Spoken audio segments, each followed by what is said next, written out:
নামাজ পড়ে না, বলে হুজুর নামাজ না পড়লে কি হবে, ইমানটা মজবুত আছে। তোর ইমানই তো নাই বেটা। ইমান থাকলে তুমি নামাজ না পড়িয়া পারতা না।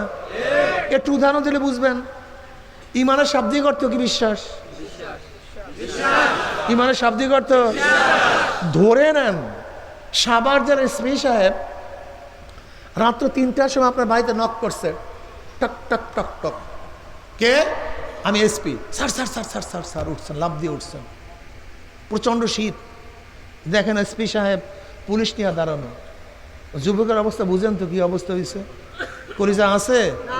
তাতে অবস্থা কে আসেন? এসপি সাহেব বলতেছে, শোন, এই প্রচণ্ড ঠান্ডার মধ্যে, এই যে ঠান্ডা পানির মধ্যে 100 ডুব দে, যদি ডুব না দাস তোকে অ্যারেস্ট করবো, 6 বছর জেল। কি যুবক ডুব দিবে? প্রচণ্ড ঠান্ডা, যে পানি যে ঠান্ডা, শীত, আপনার জ্বর জ্বর ভাব, কেন দিবেন? কে বলছে? এসপি সাহেবকে চিনছেন, বিশ্বাস হয়ে গেছে। যদি আমি গিয়া বলতাম এই ডুব দে, না 6 বছর জেল, ডুব দিতেন? কেন দিতেন না? বিশ্বাস হয়ে গেছে। হুজুর 6 বছর জেল দিতে পারে না, হুজুর নসিহাত করতে পারে কিন্তু জেল দিতে পারে না। হুজুর কি কথা ঠিক না? এসপি সাহেব নসিহাত করতে পারে না কিন্তু কি দাম করে এক কেসের মধ্যে ঢুকে দেবে, কারবার শেষ। এই বিশ্বাস আমার উপরে ছিল না, জেল দিতে পারি, এর জন্য আমার কথা মানেন নাই। কিন্তু এসপি সাহেবের বিশ্বাস ছিল সে জেল দিতে পারে, এর জন্য তার কথা। তো এই কথা মানা এবং না মানা কিসের উপরে হয়েছে? জোরে বলেন মাশাআল্লাহ।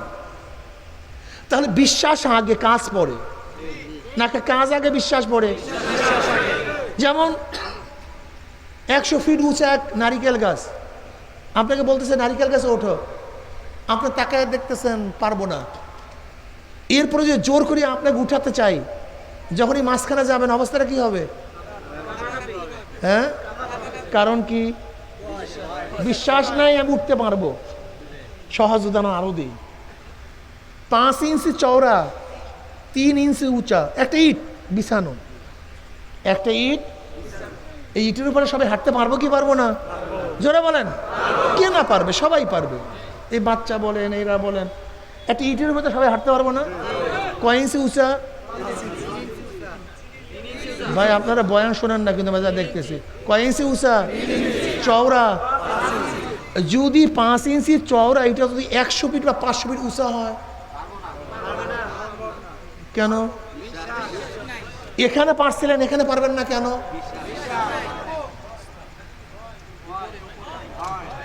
এখানে ভয় ছিল না কেন? হ্যাঁ, এখানে ভয় হয়েছে কেন? তাহলে কাজ আগে না বিশ্বাস আগে? আমি হাঁটতে পারলাম কি আমার জানার কারণে না বিশ্বাসের কারণে? এখানে হাঁটতে পারি নাই কেন? বিশ্বাস নেই। তাহলে বিশ্বাস, বিশ্বাস, কাজ। ফট করে একজন বললে এটা আপনার বাবা, আপনার শ্রদ্ধা সম্মান করেন। আমি দেখি বললাম এটা আমার বাবা না, আমি শ্রদ্ধা করব? কারণটা কি? বিশ্বাস হয়নি আমার বাবা। কিন্তু যখন একজন মুরব্বী বলছে তুই তো বাবাকে হারায় ফেলাইছে, মনে আছে? গেল হ্যাঁ। একটু একটু মনে আছে তোর চেহারা? গেলে হ্যাঁ। এই তো সেই তোর বাবা, আমার বাবা। কি অবস্থা? এবার শ্রদ্ধা চলবে কি চলবে না? তো এনার শ্রদ্ধা করলাম না, ওনাকে শ্রদ্ধা করলাম কেন? তাহলে বিশ্বাস আগে। এর জন্য প্রত্যেকটা কাজের বিশ্বাস আগে, এর জন্য ঈমান আগে, আমল পর। ইন্নাল্লাযীনা আমানু ওয়া আমিলুস সালিহাত। বুঝাতে পারি নাই। এখন বলেন তো, এসপি সাহেবের ভয়ে যদি ফজরের সময় প্রচণ্ড শীতের মধ্যে ঠান্ডা পানির মধ্যে 100 ডুব দিতে পারেন 6 বছরের জেলের ভয়ে, তা আমার মাওলা যে ফজরের সময় ডাক দিচ্ছে হাইয়া আলাস সালাহ, হাইয়া আলাল ফালাহ, আসসালাতু খায়রুম মিনান নাওম, আয় নামাজের দিকে, আয় নামাজের দিকে, ঘুমের চেয়ে নামাজ উত্তম, এক ওয়াক্ত নামাজ কাজা করলে জাহান্নাম। মা সালাকাকুম ফি সাকার ক্বালু লাম নাকু মিনাল মুসাল্লিন।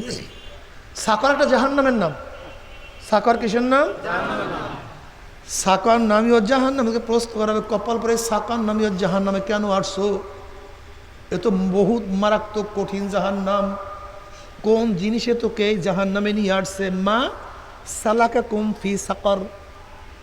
ধাক্কাইতে ধাক্কাইতে হাঁকাইতে হাঁকাইতে কোন জিনিসে তোদেরকে জাহান নামে নিয়ে আসছে?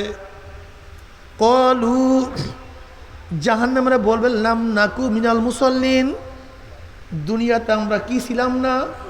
আমরা মুসল্লি ছিলাম না, নামাজ পড়তাম না। এই নামাজ না পড়ার কারণে আমি জাহান নামে চলে আসছি। যেই মাওলা পাক বলছেন নামাজ না পড়লে জাহান্নাম, অথচ এসপির ভয়ে ফজরের সময় ডুব দিয়া ঠান্ডার মধ্যে তুমি কষ্ট করতে পারলা, কিন্তু মাওলার জাহান্নামের ভয়ে তুমি কেন নামাজ পড়তে পারলা না? এর কারণটা কি? জোরে বলো, কি নাই? ঈমান নাই, আসলে বিশ্বাস নাই। বিশ্বাস যদি থাকতো, তোমাকে 1000 কোটি টাকা দিলেও তুমি ঘুমাতে পারতা না। যেরকম তোমরা বন্ধুরা ঘোরার জন্য গেছো বান্দরবান, রাঙ্গামাটি, খাগড়াছড়ি পাহাড়ের মধ্যে ঘুরতে আসো। পাহাড়ের মধ্যে বহুত গর্ত। এক বন্ধু বলতেছে তোকে আমি 1 লক্ষ টাকা দেবো, গর্তের মধ্যে আঙ্গুল দিয়া রাখ। তুমি আঙ্গুল দিবা কেন? কি আছে? নিশ্চিত আছে? নিশ্চিত আছে। যদি থাকে, যদি থাকে 1 লক্ষ টাকা দিয়া কি করব? আঘাত করলে শেষ। এই যদি থাকে, এই ভয়ে যদি সাপের গর্তে আঙ্গুল না দাও, আমার নবী বলছে নাফরমানের কবরের মধ্যে 99টা সাপ জমা হয়ে যাবে। সেই সাপের ভয়ে তুমি কেন নামাজ কাজা করো? কেন নামাজ পড়ো না? নিশ্চয়ই নবীর কথা বিশ্বাস করো নাই, আমার নবীর কথা মানতে পারো নাই। আমার নবী বলছে 1 ওয়াক্ত নামাজ ইচ্ছা করিয়া কাজা করলে 2 কোটি 88 লক্ষ বছর জাহান্নাম।